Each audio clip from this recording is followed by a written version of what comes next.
প্রিয় চতুর্থ শ্রেণীর শিক্ষার্থীরা, তোমরা কেমন আছো? আশা রাখি তোমরা সকলেই ভালো আছো। আমি আজ পরিবর্তন ও সৃষ্টি চ্যানেলের পক্ষ থেকে তোমাদের চতুর্থ শ্রেণীর গণিত পৃষ্ঠা নং 65 অঙ্ক নং 5 এটার সমাধান করব। তোমরা দেখতে থাকো। এই 5-এ বলা হয়েছে পিতা পুত্রের বয়সের সমষ্টি 55 বছর। তো পিতার বয়স পুত্রের বয়সের 4 গুণ। পৃথকভাবে পিতা পুত্রের বয়স কত?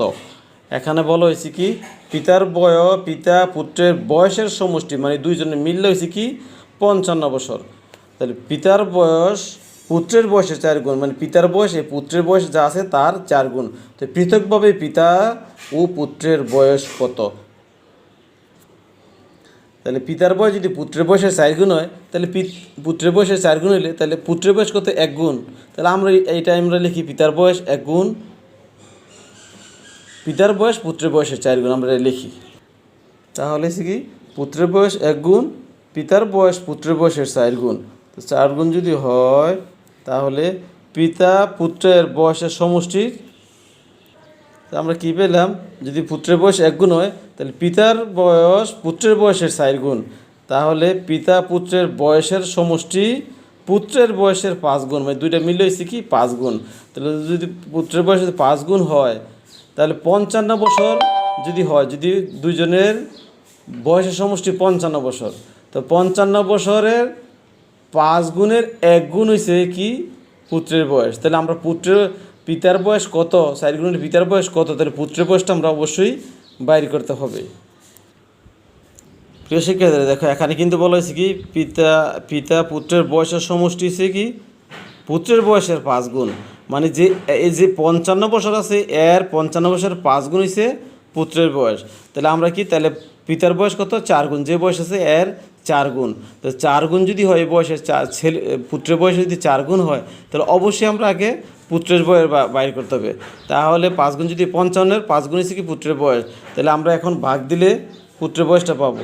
তাহলে এই 55 মধ্যে 5 কয়বার যায়? 5 11 55 বছর। 55 বছর কার? এটা হচ্ছে কি এখানে তোমরা আগে লিখে নিবে পুত্রের বয়স 11 বছর কার?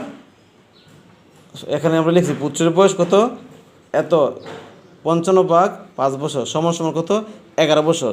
তো পুত্রের বয়স যদি 11 বছর হয় তাহলে পিতার বয়স কত? এখন তুমি পিতার বয়সটা পাইবা। তাহলে সুতরাং কারণ হচ্ছে কি পুত্রের বয়স যা তার 4 গুণ হচ্ছে পিতার বয়স। তাহলে সুতরাং আমরা কত? সুতরাং পিতার বয়স 11 গুণ 4 বছর। 11 গুণ 4 বছর সমান সমান আমরা যদি গুণ করি 4 একে 4, আবার যদি 1 দিয়ে আবার গুণ দিই 4 একে 4, তাহলে কত হচ্ছে? 40 বছর। তাহলে কত পেলাম? 40 বছর। তাহলে এখন তারা জানতে চেয়েছে পৃথকভাবে পিতা ও পুত্রের বয়স কত। তাহলে আমরা পাইলাম কি পুত্রের বয়স পাইলাম কত? 11 বছর, পিতার বয়স 40 বছর, কিন্তু দুইটা মিললে কিন্তু আমরা 55 বছর অলরেডি পেয়ে গেছি। এখানে আমরা লিখব কি উত্তর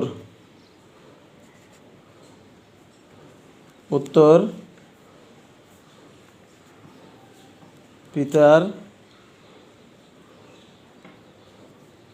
বয়স 40 বছর এবং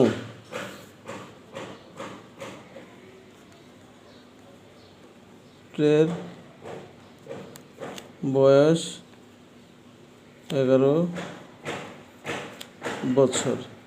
দেখো 11 আর 40 কিন্তু 55, এখানে কিন্তু উপরে বলা হয়েছে কি দুইজনের বয়সের সমষ্টি 55 বছর। ঠিক আছে, তাহলে এই দেখো আমরা কিন্তু পেয়ে গেছি। প্রিয় শিক্ষার্থীরা, যাদের ভালো লেগেছে অঙ্কটি তারা লাইক শেয়ার দিয়ে তোমার বন্ধুদেরকে দেখার সুযোগ করে দিও। আর যারা এখনও সাবস্ক্রাইব করেনি পরিবর্তন সৃষ্টি চ্যানেলটি সাবস্ক্রাইব করে পরিবর্তন সৃষ্টি চ্যানেল পাশে থাক। ধন্যবাদ।